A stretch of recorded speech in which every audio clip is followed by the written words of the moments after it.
Namaste and greetings. I, Srishti Stuti, researcher at IMPRI, Impact and Policy Research Institute, Prabhav एवं नीति अनुसंधान संस्थान नई Delhi, extend my warmest welcome to you all at IMPRI by Policy Learning. Today marks the fourth day of Ending Gender-Based Violence Cohort 3, Challenges and Responses, an online national autumn school program, a 4-week online immersive certificate training course. This program is organized by the Gender Impact Studies Center at IMPRI, New Delhi. The conveners for the program are Advocate Dr. Shalu Nigam, Visiting Senior Fellow at IMPRI, Advocate, Author and Researcher on Gender and Human Rights, Professor Gumati Sridevi, Visiting Professor at IMPRI, Dr. Simi Mehta, CEO and Editorial Director at IMPRI, and Dr. Arjun Kumar, Director at IMPRI, New Delhi. Proceeding further, I heartily welcome you all to the third cohort of Ending Gender-Based Violence, Challenges and Responses. Your valuable time and energy and contributions toward addressing and engaging with this critical challenge are sincerely appreciated. We have also shared the course outline and reading resources via email for your references for perusal. Before we start today's session, here are the housekeeping rules. It is imperative that you join the meeting on time. There will be a question and answer session after each presentation. Share your questions in the Q&A box and not the chat box. The questions must not be posted as an anonymous attendee. Ensure that your questions are precise. Refrain from making general comments in the question to save time. Without any further ado, I would like to invite Advocate Celine Thomas, Advocate at Celine Thomas & Associates, Bengaluru, and Visiting Senior Fellow at IMPRI. She will present her talk on Campaign Against Acid Attacks. Welcome, ma'am. The floor is yours.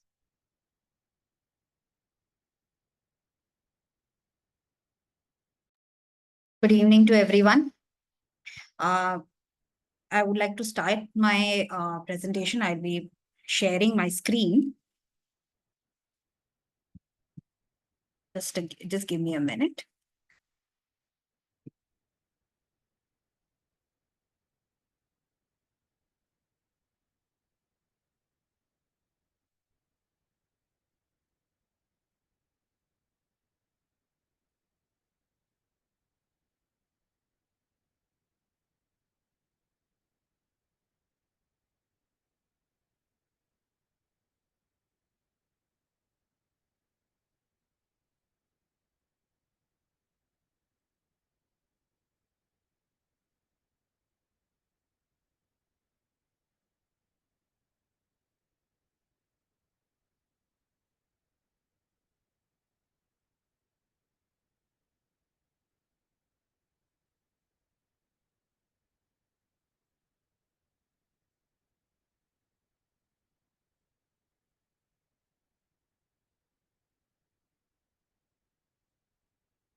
Celine ji, any issue? And just share.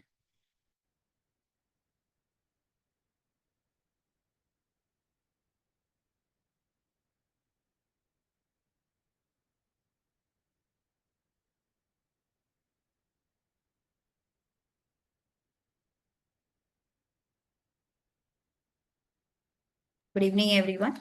Apologies for the initial glitches. I was just trying to get this fixed. A very warm welcome to all of you. Thank you so much for the introduction, Stuti, and thank you, IMPRI, Dr. Arjun Kumar, and the entire team at IMPRI for giving me this opportunity. It is with great privilege that I'd like to present on this particular topic on acid attacks. I would be also giving you what is the background of acid attack and what it is really all about, and what are the legal provisions and what are the various new laws which are in place, as well as the judgments, what they say, and what is the recourse for an acid attack survivor. So let's start with something very basic. What is acid attack? So internationally, the term that is used is not really acid attack, it is acid violence. There is another term which is vitriolage. mainly because the most potent aspect of an acid is vitriol, which is a chemical component, therefore vitriolage. It involves an act of violence which is basically done by a perpetrator who throws and sprays or pours acid onto the victim's faces and bodies with an intention to damage them.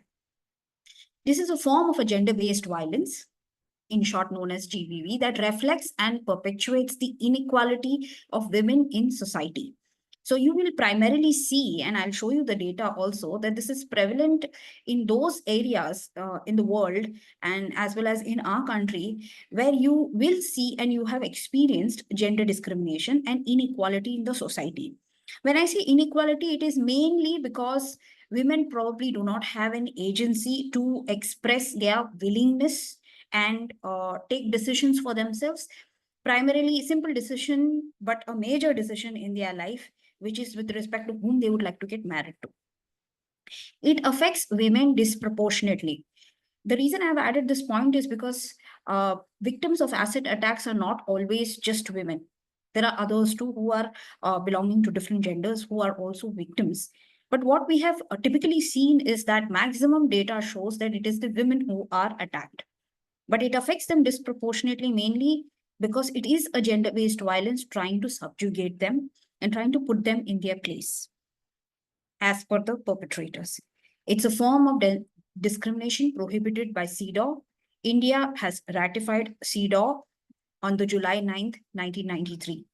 Once you ratify an international convention, which is Convention on Elimination of All Kinds of Discrimination Against Women, that is a convention that India has ratified in 1993.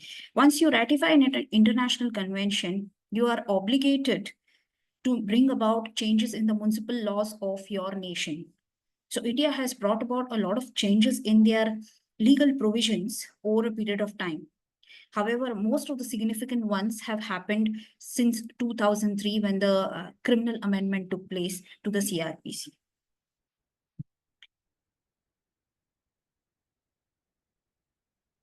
Why do we call vitriolage or acid attack or acid violence as a form of gender-based violence? What it really reflects, the entire act of acid attack, is that it not only perpetuates inequality of women in society, it also affects them disproportionately and is a form of discrimination which is prohibited as well. And more importantly, it shows the way how each gender gets targeted, mainly because that's the one way you can control the other gender.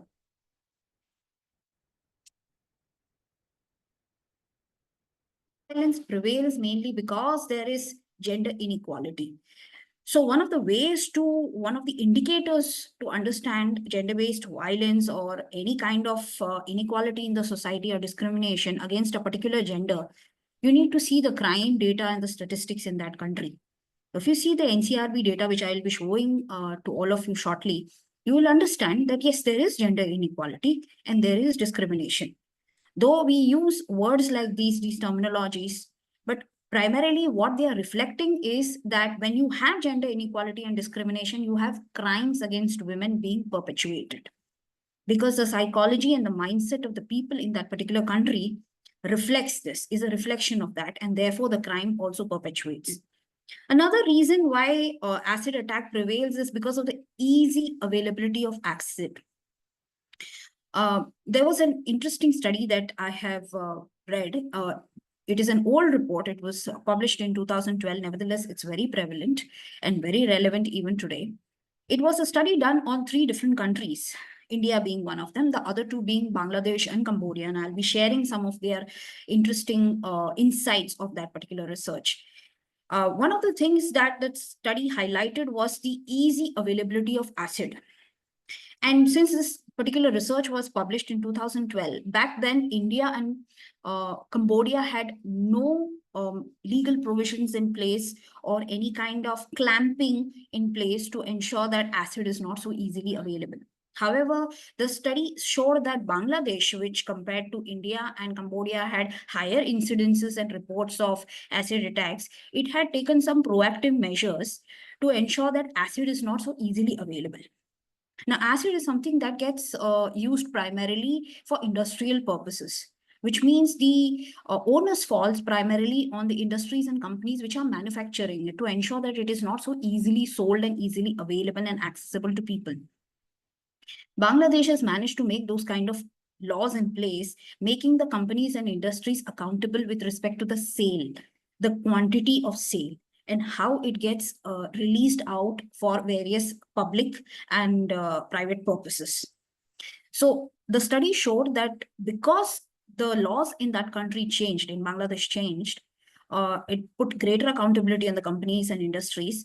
The incidences of acid attack had gradually reduced by 10 to 15% annually, which is a significant difference for a country which has been reporting a lot of acid attacks. Third reason that acid attack is very prevalent is because there is a lot of impunity for acid attack perpetrators. For the longest in our country, acid attack didn't have a separate legal provision. All the acid attack victims had to report their FIR under the section of grievous hurt in IPC. Of course, there has been amendment to the IPC also over a period of time, and the provisions with respect to acid attack were introduced. However, the fact that there wasn't much punishment, much penalty, a lot of these acid attacks were being perpetuated very easily and at a larger scale because they know they can get away with it.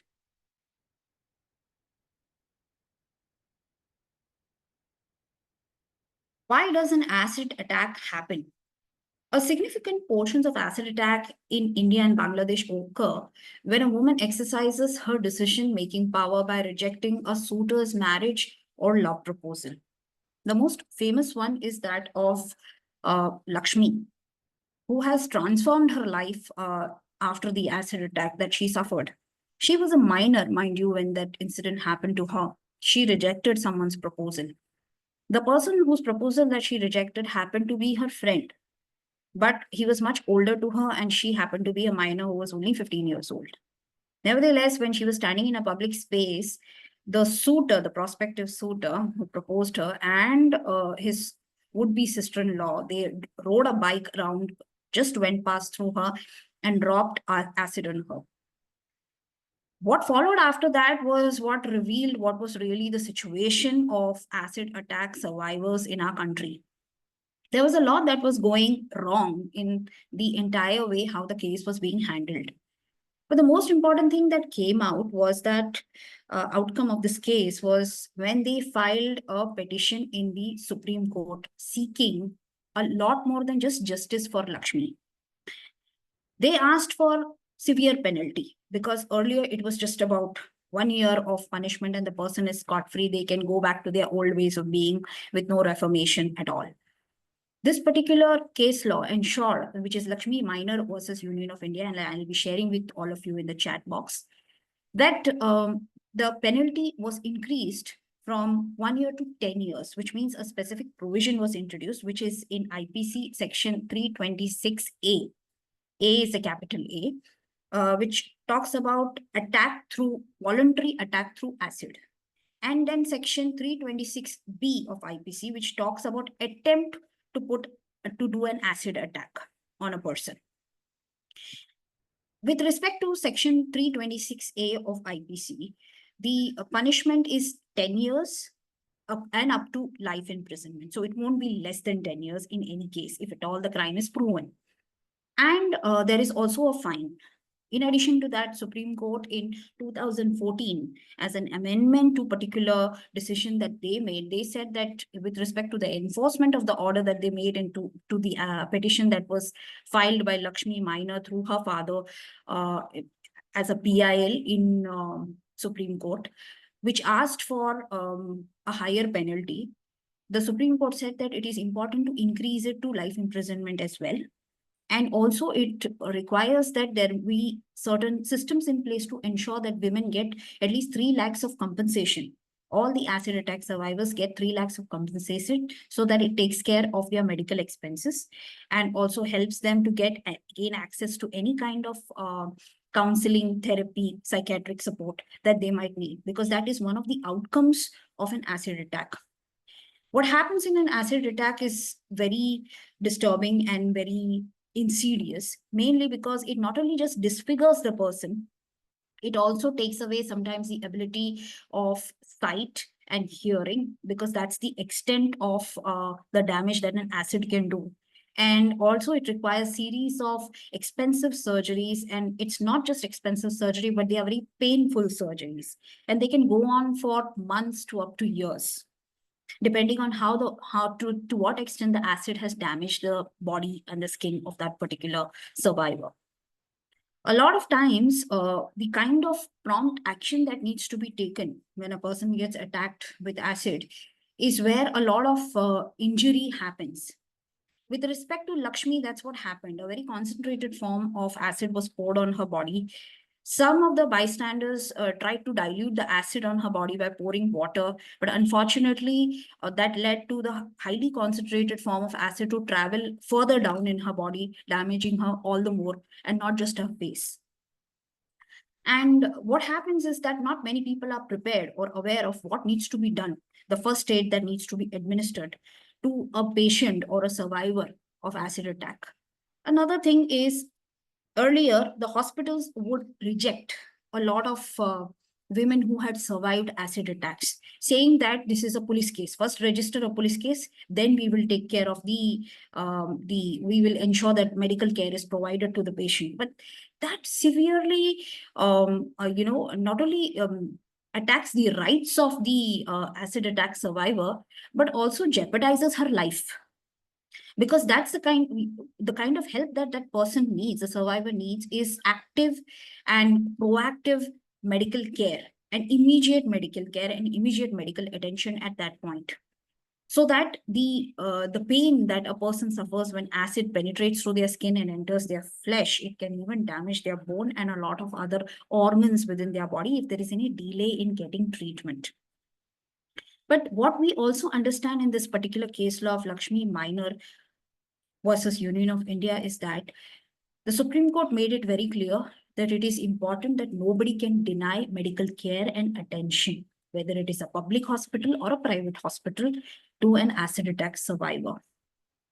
Section 166A and B of IPC ensures that no government hospital, or for that matter, even a private hospital, can deny care and support to someone who has been attacked by acid. And if at all there is any denial of that, then that particular hospital, and for that matter, even the police, can be sued further for not taking any action or not taking prompt action. So one of the amendments that came about after Lakshmi's case was that the enforcement of this particular provision, and which is already there in the IPC. However, it was further amended and strengthened. Another thing that came forward was Section 357C, capital C of CRPC, which talks about how the compensation will be awarded to an acid attack survivor. Although the Supreme Court had laid down in Lakshmi Minor versus Union of India case very clearly that 3 lakhs of compensation has to be given to a survivor of acid attack, it also said that there needs to be a system in place that the central and the state government have to put in place. They have to institute a system so that giving out the compensation to an acid attack survivor should not be a difficulty for the acid attack survivor to avail. However, there was very little enforcement on that, very little effort taken to create a fund for them. So another thing that was introduced was that the courts were given the liberty to ensure that even the fine which the court has the liberty to slap on the perpetrators of acid attack included that they can take care of the medical expenses of the acid attack survivor. So that definitely works as a greater relief, even if availing the 3 lakh fund may be a difficulty to the survivor. In addition to that, let me move forward.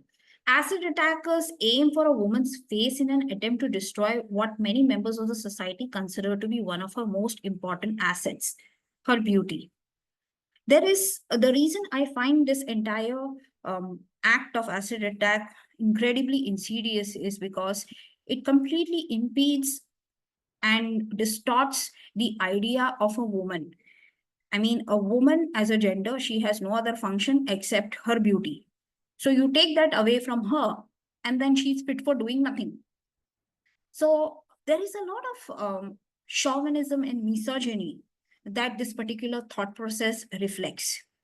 But the whole idea is that when a person is attacked by acid, especially a woman, it affects her self-esteem and her self-confidence.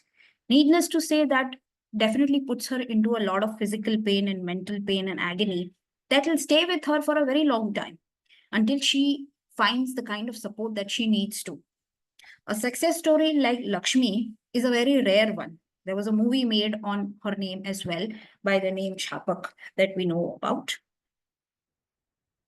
The study that I mentioned to you about also talks about the country Cambodia. Now here it is very different. In Cambodia, women commonly attack other women. Nevertheless, it is still a reflection of gender equality that exists in that society. And Cambodia is not that far away. They are our neighbors, in fact. Now, why do these women attack other women? They are attacking only those women which are considered to be the perpetrator's partner or wife or mistress. It also reflects the gender equality that exists in that particular country. Women socially and economically who are insecure without a male provider, they believe that if another woman is taking away their man, or a man refuses to be with them because there is already a woman in their life, then that woman will resort to extreme measures. She is under the impression that if she disfigures the partner, the other partner of her partner or her spouse, then he will lose interest in her and come to me. The intention is to break up the relationship by disfiguring the victims and thereby securing their social and economic position. This particular mindset that women have, especially those women who are perpetrators of acid attack and vitriolage, they are doing so because they believe their economic security and social standing comes from a man. They believe their worth is associated with the fact that they are in a relationship with a man. Now, whether they may be in a relationship with him through marriage or simply an affair, that has no bearing on it. But here it is the women attacking the women. But having said that, this is also a form of misogyny and patriarchy, but perpetrated by women. In an acid attack, perpetrators typically attack victims in both public and private places, typically with hydrochloric, sulfuric, or nitric acid, depending on the concentration and the pH levels. All the three of them are extremely potent to cause damage, which quickly burns through flesh and bone as well. It is highly penetrative. The acid is cheap and easily available. Therefore, it is considered to be a more potent means to quickly attack and get away and flee from that particular area. Attackers throw acid through open home windows at night because they know where their victim lives, or from moving motorcycles in markets in broad daylight, which happened in the case of Lakshmi. But they are able to do this only because there is another thing that happens before this. They have been watching their victims. They have been stalking their victims. They know their victims very well. And therefore, it is a very targeted attack, is something that we all need to understand and keep in mind. So for anyone who has been stalked or has been constantly being watched by, they need to be very mindful that what could happen next. And it's not just restricted to an acid attack. There could be other kinds of gender-based violence also that can be perpetrated against these people. The impact of an acid attack. The short-term impact includes immense physical pain. Needless to say that we all have a fair idea what acid attack can do to a person. Long-term effects can include blindness, loss of facial features, and severe mental suffering. And mental suffering can go on for years together. As a result of their physical deformities and accompanying disabilities, acid violence survivors are often marginalized in society. They don't get access to academic institutions because they look different. They don't get job opportunities for the same reason. They don't get spouses and partners for the same reason. The perpetrator has actually won a big war in his head or in their mind.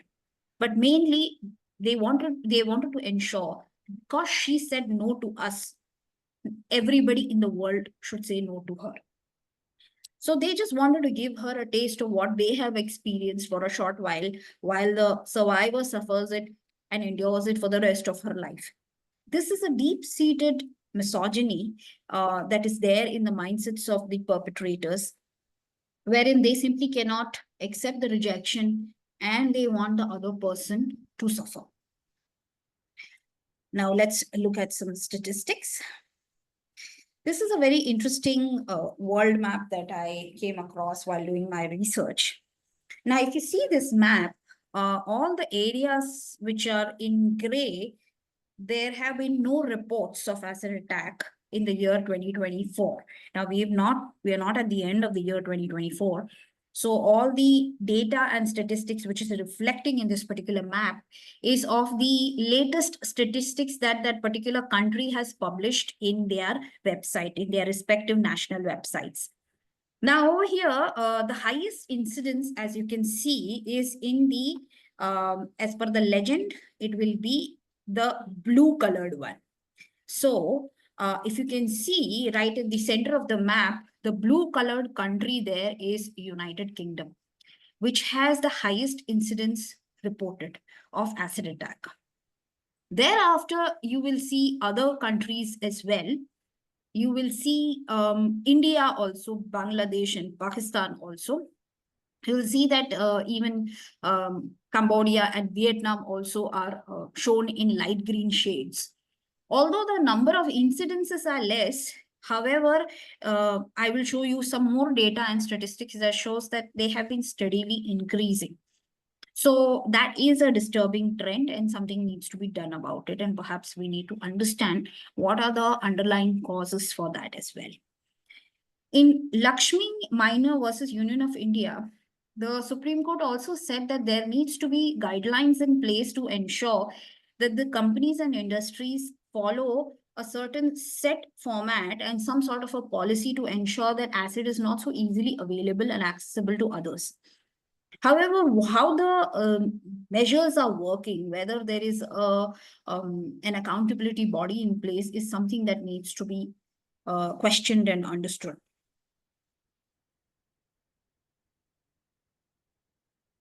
NCRB, National Crime Reporting Bureau.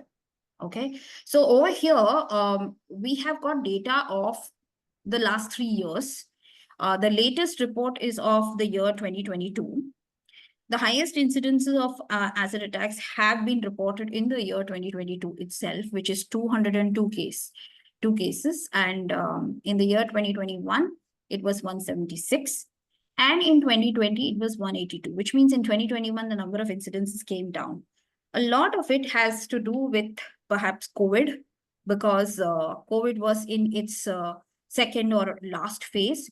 But after that, in 2022, when the COVID was completely out, that's when the number of incidences have increased drastically. So also with respect to attempt to attack with acid, there also about the highest reported case, I have not put it in the presentation, about 82 in numbers. Okay, so that was the highest that was reported in the year 2022 as per the NCRB database.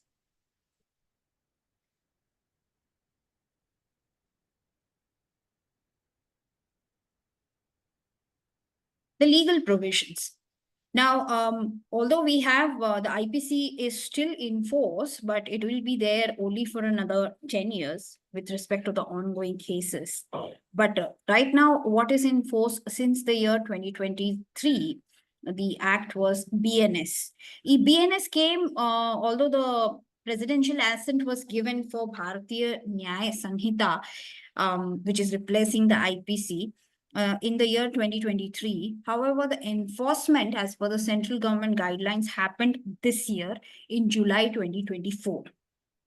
So any new cases that are being registered before the police station, they are being done under the Bharatiya Nyaya Sanhita, which is BNS, which has replaced IPC. Now, BNS has reduced the number of sections and consolidated a lot of things which were lying scattered, which in a way has helped a lot of people. However, though it simplifies things, it also creates its own ripple effect for the people who are used to referring the old ways of doing things. Nevertheless, like I said, it has simplified and consolidated a lot of laws. As per BNS, section 124, subsection 1, and deals with acid attack, and subsection 2 deals with the attempt to acid attack. Here again, it is all about, it's the same, penalty is the same if it is proven. As if acid attack has been proven, it will be about 10 years to life imprisonment and fine. And here's the thing, the fine, like I said, which was given out by the judgment by the Supreme Court, the Honorable Supreme Court in Lakshmi Minor versus Union of India. Here again, the fine can also be equivalent to the kind of medical treatment that the survivor required. That also is equivalent to a fine, and the court can consider that as well. And besides that, the survivor will also be eligible under section 357 of CRPC for the compensation, which is created by the state fund, which amounts to 3 lakhs. In IPC, the sections were section 326A and B, and these were introduced primarily after the criminal amendment after the Justice Verma Committee following the Nirbhaya tragedy. So prior to this, the reports of acid attacks were prevalent. However, they were not having a separate section for separate legal provision for themselves. All acid attacks were being treated as grievous hurt prior to that. Even today, that section does get applied when an FIR is preferred for an acid attack, when a survivor reports an incident of acid attack. Typically, even grievous hurt is also applied. And if that leads or results in murder, accordingly, the sections also keep on increasing. Now, one thing that everyone has to understand with respect to the legal provisions is that these are not limiting, but at the same time, these are not exactly empowering also. Because when a person is attacked by acid, they may not be able to themselves physically go to the police station and prefer a complaint, which means a guardian has to do that. Somebody who is closely associated with the survivor of acid attack has to go and prefer the complaint. It can also happen through the medical establishment where the survivor is being admitted. They can also prefer the complaint. In fact, most of the complaints are being routed through them because they will have the medical history, and they will also do the medical legal counseling, which is known as the MLC report, which is given directly to the police station by the hospital as a part of the chain of command in evidence, so that no tampering or evidence tampering takes place. In that MLC report also, the potent component which is used, or the type of acid that was used, and the extent of damage and burns that are there to the survivor's body, everything gets documented, and it becomes a part of the evidentiary record, which will be used when the matter reaches court. And with respect to the expeditious disposal of acid attack cases, the sad part remains that they continue to be dragged along. However, there are certain amendments that happened after 2013 which ensured that at least they will be heard, and not like the typical case docket that happens in most of the criminal courts. So if your hearing happens after 3 years of reporting the incident, a long time has lapsed and a lot has changed during that time. At least for the survivor, the entire life has changed. So, and also the future prospects have severely diminished for them. So in that case, there is a certain relief for them wherein this particular matter will be heard on an expeditious basis, on an expeditious manner. Here, I would like to also talk about a couple of case laws. One of the case laws that I've been repeatedly talking about is the Lakshmi Minor case. Lakshmi Minor versus Union of India. Lakshmi was a survivor of acid attack, and there was a movie made on her as well, dedicated to her, because she is a exemplary survivor of acid attack, and she was someone based on whom this entire she not only survived the acid attack, but she also ensured that the person who perpetrated the attack against her did not go scot-free. She ensured that because the first uh, punishment that was given to the perpetrator in her matter was only for 1 year, and a compensation of a measly 5,000 rupees was given to her. She appealed and she ensured that a punishment was increased to 10 years. And also she sought and fought for her compensation as well.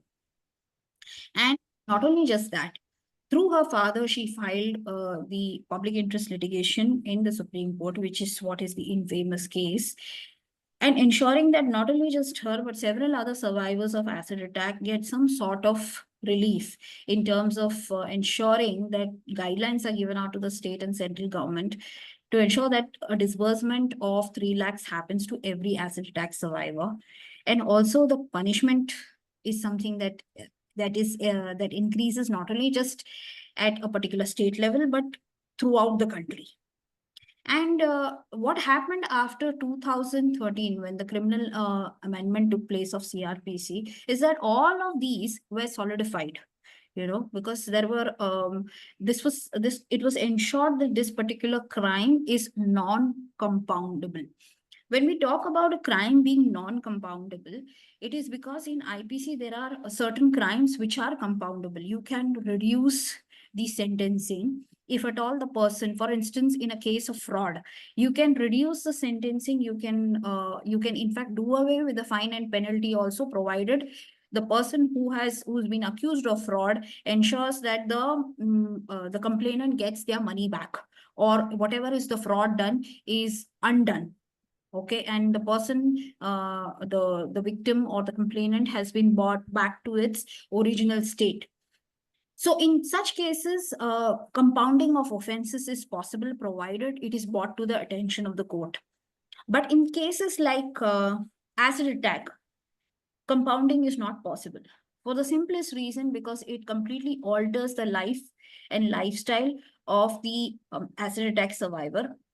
It completely dwindles the standard of their life. Their hopes and aspirations are completely shattered with the incident. And it not only affects the survivor, but it also changes a lot of things for the family of the survivor as well.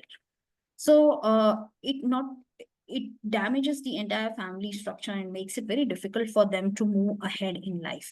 And it is an incident that takes a lot of courage for a person to survive from. And having said that, the accessibility to acid continues to remain a big question and plays a big role here, which means the companies and industries have a role to play in this, and a proactive role to play in this regarding that. Of course, a lot can be done with respect to the safety and the availability of several of these potent acid components which are available in market.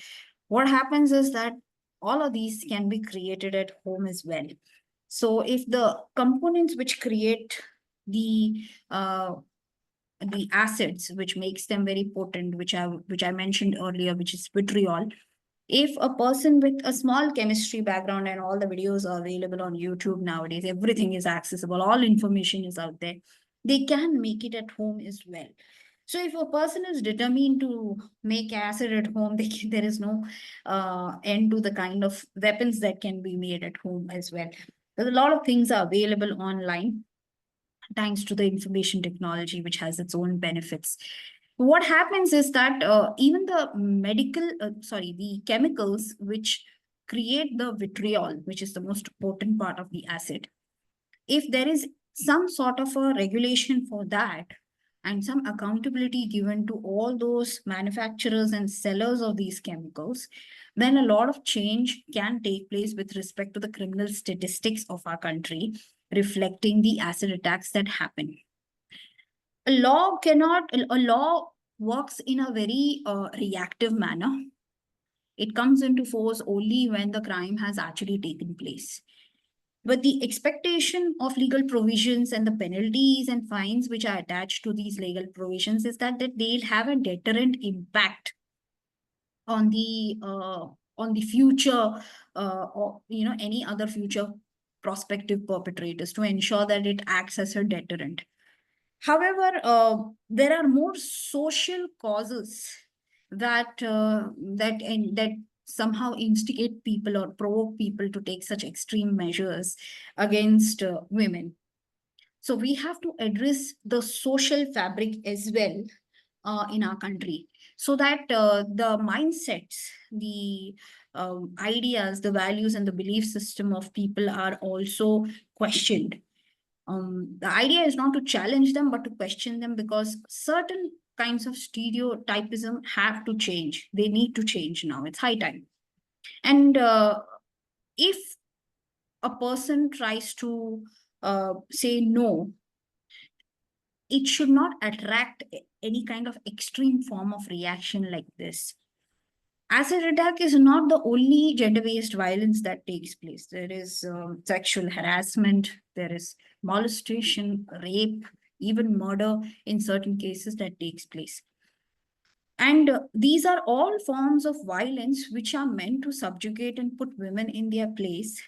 And putting them in place is a kind of a misogynistic way of thinking and being, and it is also stereotypism. They don't want a woman to achieve what they want in her life. When Lakshmi was approached, she was already a minor at that point. She had other dreams and aspirations. Of course, she has a very good life now, but she had to go through a lot to get where she is today. And also the fact that it takes a lot to normalize and to accept the way how you look from what you looked before the incident takes place. So it's a big journey of acceptance that the acid attack survivor has to go through.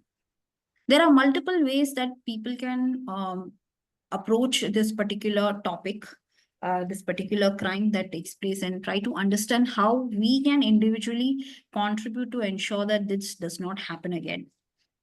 And ensure that we don't perpetrate or perpetuate any kind of ideas or stereotypism that inhibits the growth of any kind of gender in our country, all the genders that are recognized in this country. And that's one of the ways that we can ensure that safety increases for all the genders in this country. And also to ensure that acid attack, which is essentially a misogynistic and a patriarchal act, and a patriarchal crime, also reduces in our country. I would be sharing some research findings in the chat, and also some case laws, which can be very useful to all of you and to understand this topic better. And furthermore, I would like to recommend a book as well, which not only deals with the crime of acid attacks, but also talks about different kinds of gender-based violence. And it is going to be a very useful read.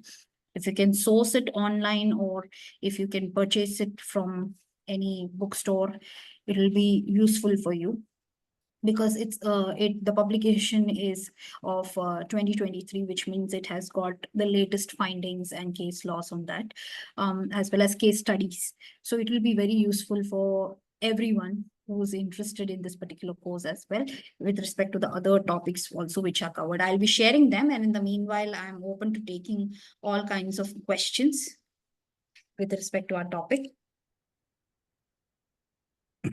Thank you, ma'am, for your extremely comprehensive talk. We now open the floor to questions from the participants. You can use the raise hand feature, or you can drop your questions in the Q&A box.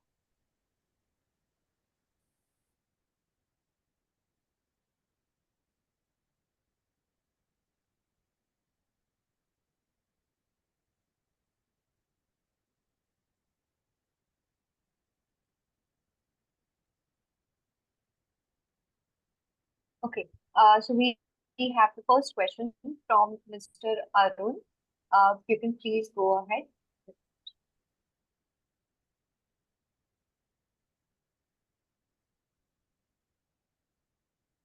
Are you asking me to go ahead? Is this for Arunamirtham?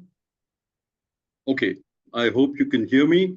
Arunamirtham, Thank you, Advocate Celine Thomas, for that wonderful presentation on a very, very brutal and deplorable kind of form of violence that we see. Now, somewhere in the presentation, you said the following: a woman has no other function but her beauty. Did I hear you wrong? Was that a slip of your tongue? Were you repeating a common prejudice against women? I found it rather strange that you should say that. Yes, it is, one of the causes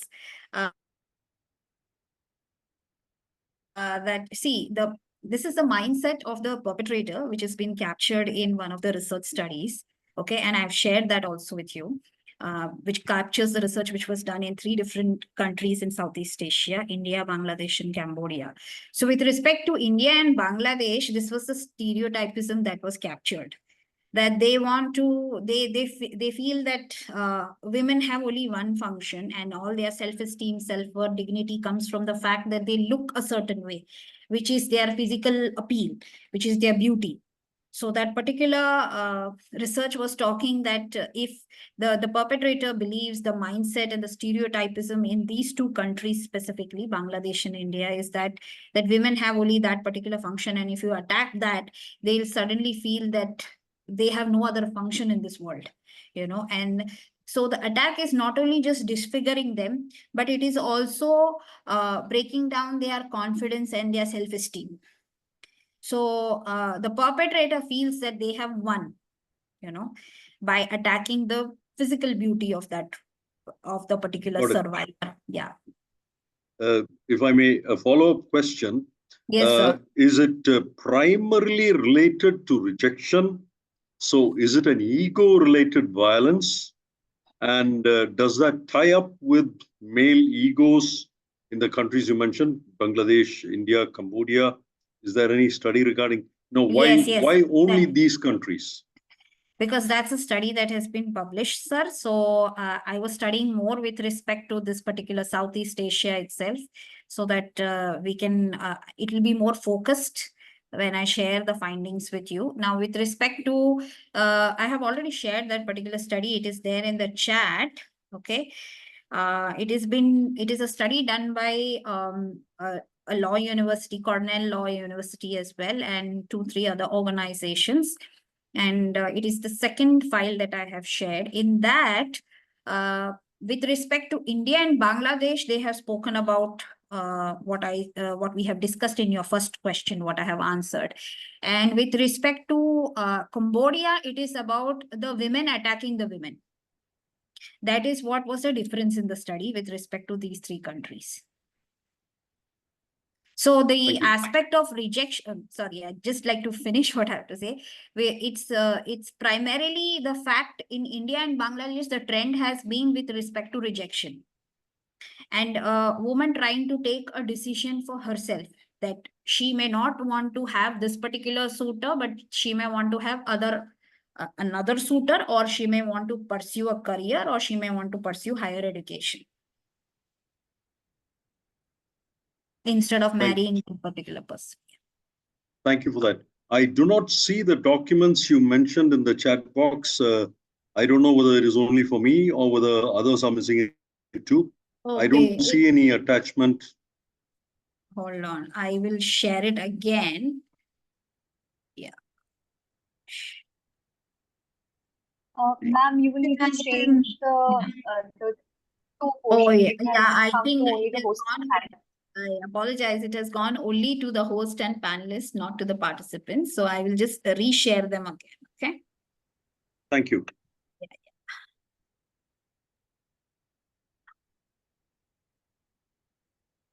So one of the documents that I have shared is the acid attack advisory that was given out by the central government in our country to put certain systems in place so that the access to the funds is available to all the acid attack survivors. I hope now it is available to some of them if it's getting downloaded. Yes, first document, yes. Second, both are there now. Yeah, and there is one case law that I'm sharing.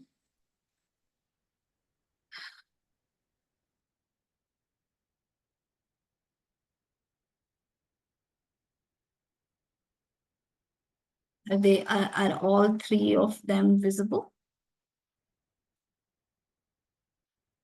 Yes, I have 3 attachments. It is possible that others haven't received it because of the size. One of them is 6.4 megabyte. It may take time to come. Yeah.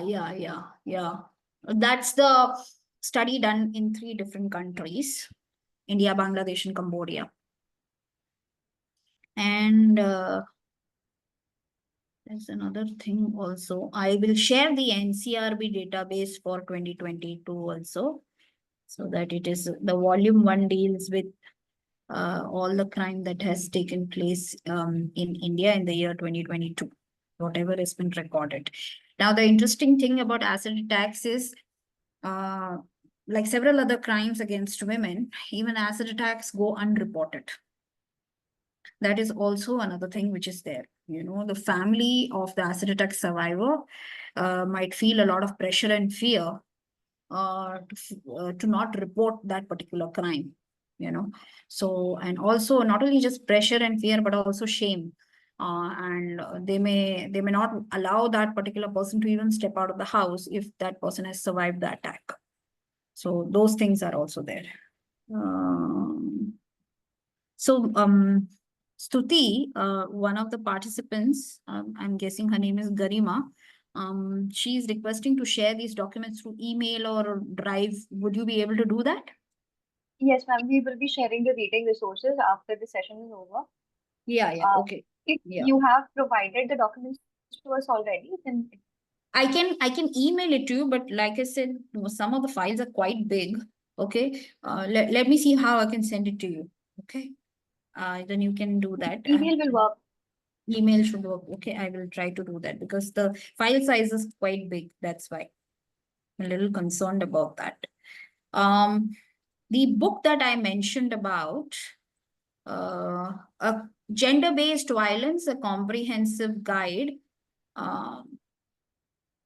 It is by Springer Publication, Parveen Ali and Michaela Rogers. It is a consortium, you know, like what we say, a comprehensive book in which several research papers have been published, but in a more it is more readable in a more readable fashion. So it's not just a research paper, but there are commentaries on it as well. Okay. And I'm just putting it here.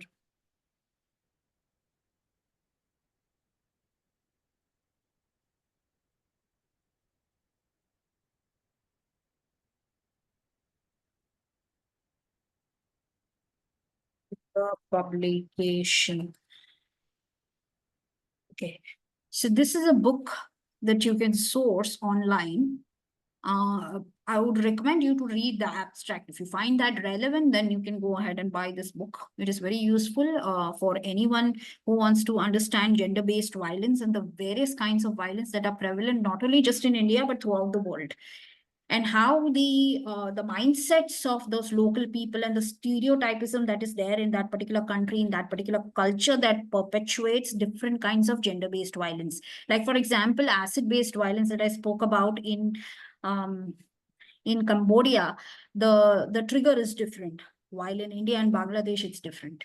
So inherently, a lot of these things happen mainly because there is a lot of insecurity that is existing in the society. And I think that is another thing that needs to be addressed, and not just the stereotypism.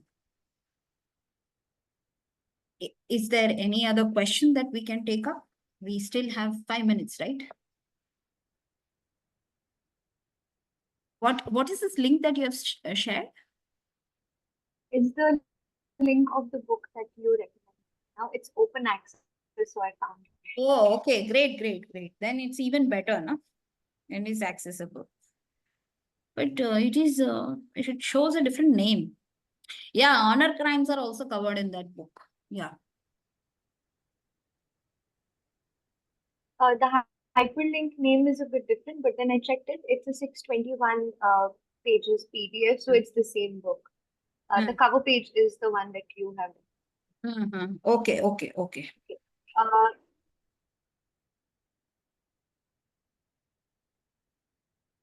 if there are no more questions, then we will be moving on. All right. So thank you, ma'am. We thank you so much for joining us. Thank you for the extremely insightful talk that you presented today and for sharing the reading resources and the case laws. We hope that we will be able to collaborate with you for future IMPRI events as well. So moving forward, we have Rituparna Niyomji, queer rights activist, intersectional feminist, and storyteller, founder and director of Akam Foundation. They will be presenting a talk on gender-based violence and the LGBTQIA plus communities. Since Rituparna ji couldn't join us here today, we will be showing a recorded video of this session. Any questions can be shared by the participants in the Q&A box, and they will be conveyed to them in due course of time.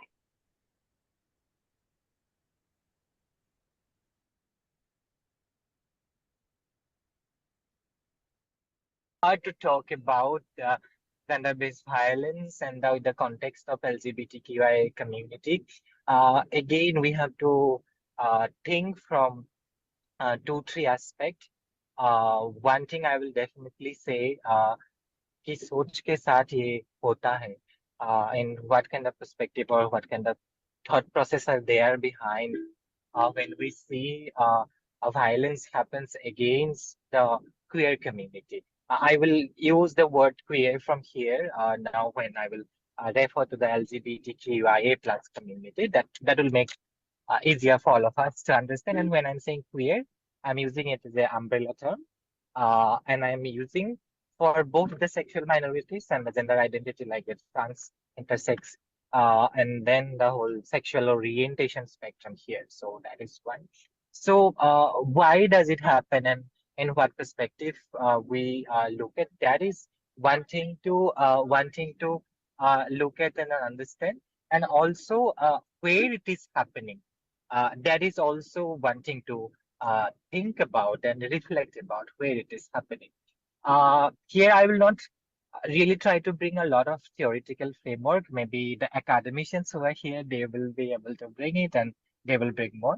I will try to bring some lived experience kind of things and also some sort of observations from my activism and from my work and how we deal with those also and what we have been observing. That is one.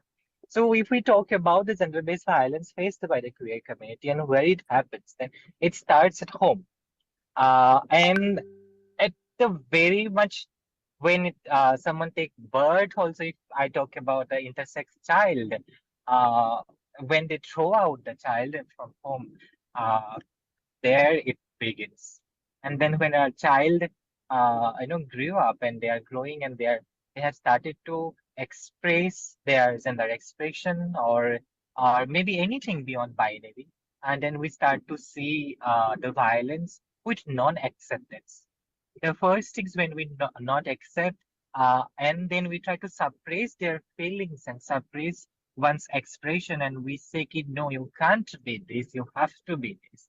And when we are trying to attack the very much existence of someone, I think there's the violence starts. It's not that you are doing something, you are physically assaulting or doing something. It's not. And by virtue of saying that, also we understand violence is that it starts with the thinking process. Like we think violently about someone, and there is this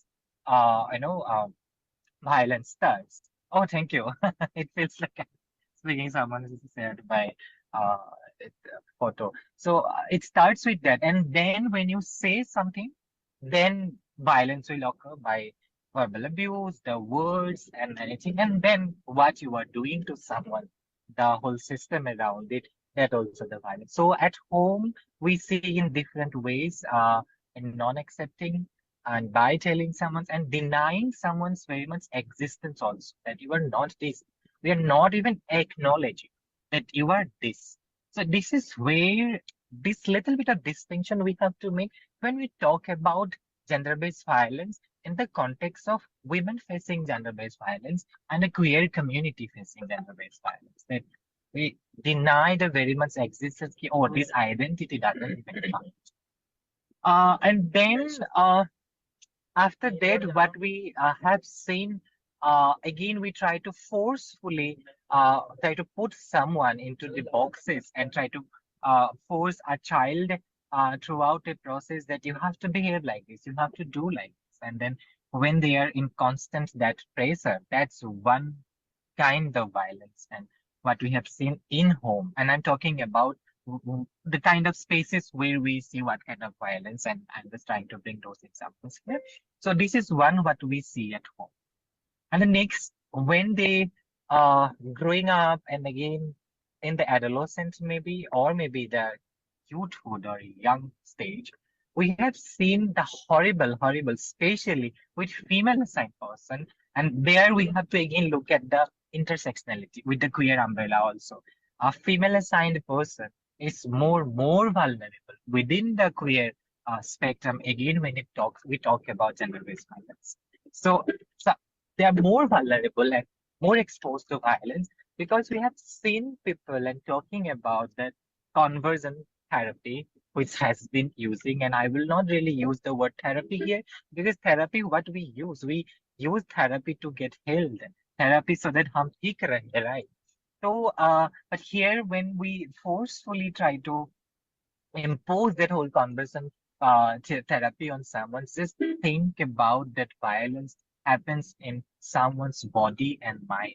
We have seen or we have heard about stories of rape that where the parents tell their siblings or maybe the cousins especially that you do this so that ye thick ho jaye, we line pe aa jaye. These are the kind of words which has been used and forcefully even marrying them off. I'll just try to take one example here, of course, which confidentiality without taking name and then any other context. So just 1.5 years ago, I was dealing with one incident where through social media, a young person reached out to me and then said that someone is in danger and they need some help. And that one friend was actually reaching out to me and said that one girl is getting forcefully, married off by their family, and she's bisexual. That was informed to me. And in this, of course, we have a process involved. And I said, can you just share the identity card or anything, information which is official information is available for that person? And when I received it, and I saw that the person, now I was using the word child, that person was yet to be 18 and there were 15 days left. And then this was a case we could build around child protection and all. So this case became very strong. The horrible incident, what happened when the girl confessed to their parents that, hello, I'm this, and they, within just 2-3 days, took her to the in-laws' house where they were fixing her wedding. And without that marriage also, which is again illegal because she was not already 18 also, they went and they took her to the in-laws' home and they put her there. And that was a very shocking case, and that happened in Assam. And then, of course, through sideline and all, we would rescue her. And then the next day, with the intervention from the magistrate and all, the things were solved. But you can see the level of violence here in this case. That is done by family, and it happened within the family. And there we needed that institutionalized, intervention. But now think, if the girl would have been 18 plus, then again we have to take some other measure to handle this kind of case. So I have another example here, and I'm talking about the female assigned person. The gravity of violence is more because a male assigned person maybe a lot of time have more mobility, being though you are queer, maybe तुम घर से भाग गया या कुछ अलग जुगाड़ कर दिया. But we have seen that mostly the transmasculine spectrum people, the female assigned person, they are bound to stay back at home. do not have more agencies, do not have spaces. So there was another couple, queer couple, who were female assigned person. We got again a rescue call kind of things, that they are captured by their family and locked behind the door. And again, we try to investigate and all, kya age hai, and then their background and blah blah. Then that time we took help from the one-stop center because they are 18 plus. So this is how you have to deal again also, that this kind of violence and everything.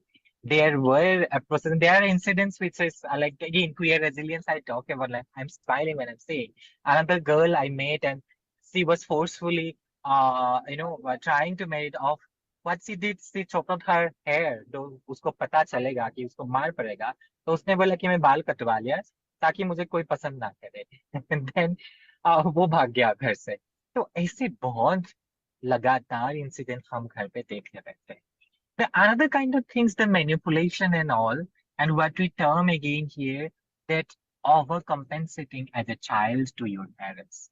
When you were queer child, automatically a lot of time you are trying to think that I have to be good at this, and this, and you put a lot of pressure on yourself to prove yourself as a better child, so that you can negotiate about your queerness with your parents. कि भाई देखो मैंने तो पढ़ाई में अच्छा कर लिया, भाई देखो मैं तो इतना कमाई कर रहे हो, भाई देखो ये है ये. So you overcompensate yourself, and this one term we really have been seeing among us, that is overcompensating, putting a lot of pressure on yourself, that being a acha bacha to your parents will maybe have more acceptance towards you.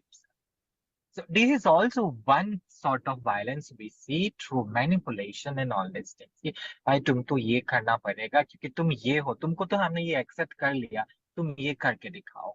So these kind of negotiations happens, and this is also one way of violence what we see within family, and then that threaten कि हम तो मर जाएंगे ये वो, जो एक family में एक anxious situation बनाते हैं, एक तनाव की माहौल बनाया जाता है, जिससे एक पर्सन का जो full mental well-being में एक effect है. We can see that how many people go through mental health issues, and this is linked to it again, gender-based violence and within family setup. So mental health issues we cannot really look as a single window or something like that. We have to look at it as a very multi-layered issues or multi-layered things, and it's very, very much connected to gender-based violence, especially with queer people if we talk about. Then intimate partner relationships, and that violence what we see when you are married to someone whom you do not want to marry, and we have, especially from female assigned person, we have heard many things कि मेरे साथ हमें ऐसा feel होता है कि हर रात मेरे साथ बलात्कार होता है. So when you are sleeping with someone and you have to perform your duty as a wife in that institute of marriage, and then just imagine that unbearable pain, that, and then you are rearing a child also after that, and you have to act like that well, and everything, that good daughter-in-law, that good bahu and everything, and the enormous kind of pressure you have on yourself. This is again one thing you will witness when we talk about the gender-based violence. Talking about the male assigned person also, if I talk about the family setup, most of the time there is, again, we know about the masculinity, and then the enormous pressure on the male assigned person and how you have to behave that man enough within the family. And when you are not man enough, then the kind of pressures you get through. So मार पीट से लेके and घर से निकालना, and all these things are very commonplace when we look at someone who is male assigned person. And also जायदाद से बेदखल करना, because that one kind of violence, that you are queer, so that's why you do not have any right over property. So doing something else, then making you excluded from that access, it's one way we have been seeing and witnessing in our community around.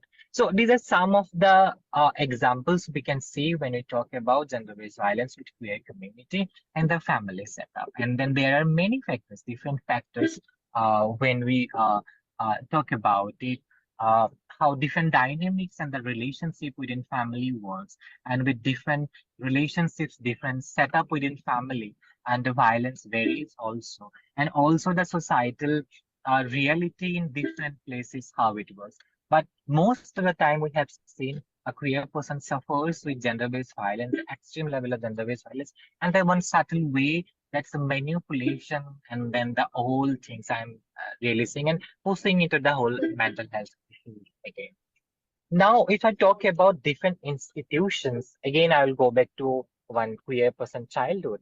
Think about a child who is going to a school, but the school uh, whole system is not safe. It's not inclusive. Your teacher is one of the potential perpetrators who actually does this violence to you, who's violate your child rights. I forget about rights being a queer person, a queer child or something. It violates your child rights. So I will try to emphasize on that. So this नहीं अभी हाँ so that is one thing we have seen. And then another thing, when we look at the gendered demarcation, just give me.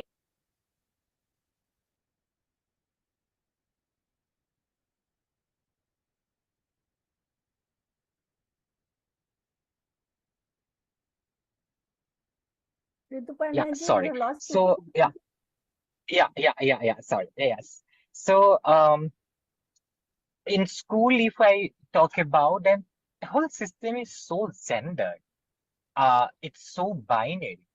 And by doing that practice only, you have started that whole violence. And it's only because of your gender identity that you are excluded from so many opportunities. That so many areas as a child who has every right to explore and get that equal opportunities just like anyone, you are excluded. There are students I have seen who are queer students, they are drop out of schools because of the kind of violence they face. The school environment is not welcoming. The bullying, the harassment from teachers, from peers, from anyone and everyone in the school, and it makes you excluded. And extreme cases we have seen young students committing suicide. And there are news all around. I really don't need to give news here. Like RV Malhotra, we know about it. What happened in DPS Ghaziabad. It's like big schools, and the school is not accountable to their actions. They do not want to take any accountability. They will not put any action, any system in place. And it's not about simply blaming the peers. They also don't know. They are young child again who are doing bullying. But the मोटा पैसा लेके जो school चला रहा है, शिक्षा का व्यापार कर रहे हैं, they are not accountable to that process. So they are not making the school as an institute gender inclusive and sensitive, that we can stop this violence. So this is what we have been seeing. And then college and university, we know how rigid, how violent it is, how it perpetrates different forms of violence, and it's again gendered. And one way I will just try to put it here, that by not availing any kind of infrastructure for a queer students, you have started or you have initiated violence, because the queer student or the queer person will be deprived of one opportunity. Forget about other kind of things, and it's basis on gender. Then these are the kind of way we look at in different institute for sure. And then think about the child or the person who are growing up, and then from schools, from education setup, and from institute, they are going to workplace. Now in workplace, what are the kind of violence they will face?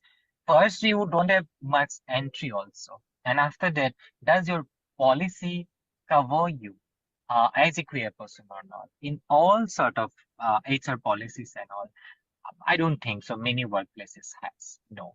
Do you have infrastructures in place or not? Do you have a sensitive workplace or not?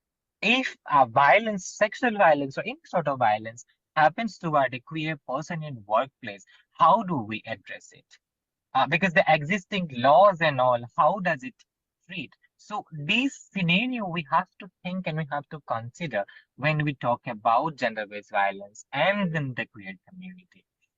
If we will look at even the act of which is coming for the transgender person, also if I'll talk about the transgender person protection, again different kind of provision which is given, and there are very big debates and arguments how it treats differentially for trans person or maybe cis women. If the same amount of violence or harassment is happening towards a cis woman and a transgender person, the level of punishment is different. So this again in institutional level, how we'll look at gender-based violence and the queer community from the law, from the policy making, we have to look at it and understand. And why all these things are happening? Because again, we are not really trying to take the consideration of someone's identity as equal, as valid, as dignified. So we have different demarcation or maybe variables that, oh, we will take you as this much or we will take you this as this much. And we will have difference of, treatment for that because you are this. So this institutionalized way how we look at gender-based violence and treating to it and then understanding queer community will be very crucial to see also. Then we know that so many things happens and we know so many cases also, but I want to talk about the perspective here, deal with it and what we look at now. Many of us really do not know the rights which is available for you. If something happens to you, talking about violence only, happens to you, you do not have the adequate knowledge and the information around you that how you are going ahead. कि आप कैसे इसके साथ deal करें, ये भी हमें देखना पड़ेंगे जब we are talking about gender-based violence and the queer community. So not much efforts or not much information we can see, and it extends to any kind of cases. When I look at a hospital setup, I have heard this kind of examples from members from Kinnar community. The doctor हाथ लगाने से टकराते कि the kind of treatment, the kind of behaviors nurse will give or the hospital support staff will give, that's the violence you face, that you are denied a service, denied something, and every time you आपको लड़ना पड़ेगा. So all the time when we see, so these are the things when what we see in different spaces and different settings and institutions. And law, understanding law, and in this context, how law is prescribing or talking about dealing about it, that is also very crucial to look at. And all of us, this is a collective responsibility for all of us now to have more narrative so that in the mainstream, in the existing laws and policies and systems, we can make more inclusion and more inclusive way to handle gender-based violence for queer community, and how we can make a safer space for everyone कि हम रोक पाए इसको होने से पहले. So with this note, maybe I will just sum up here and then I'll be over to the chair of the session. So thank you so much. Thank you. Thank you, Rituparna ji, for your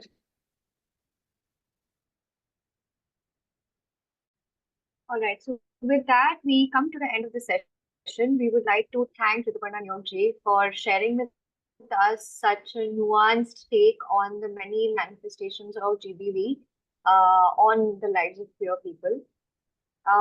We look forward to collaborating with you for future IMPRI events.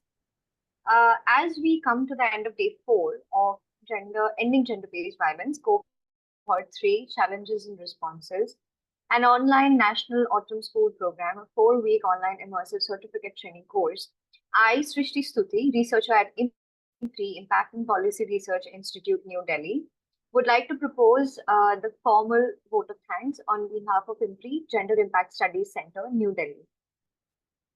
We are grateful to our experts for the fourth day of this program, Advocate Celine Thomas G and Rituparna Niyog Ji, for taking out their valuable time and for their thought-provoking insights on the topics. We thank all our participants who have raised important questions and actively participated in today's session. Readings for the session will be shared in your email, and a video of the session will also be shared with you for learning. We look forward to welcoming you for the fifth day of the certification course on 30th September 2024 at 6 p.m. The session will have Ms. Anuradha Kapoor and Dr. Suneha Kantwal as our experts. We are grateful if you're watching us later on YouTube or listening to us on our various podcasts or reading our publications. We hope you continue to join us in future for IMPRI Web Policy Talk and Web Policy Learning events. Wishing you a good evening. Thank you.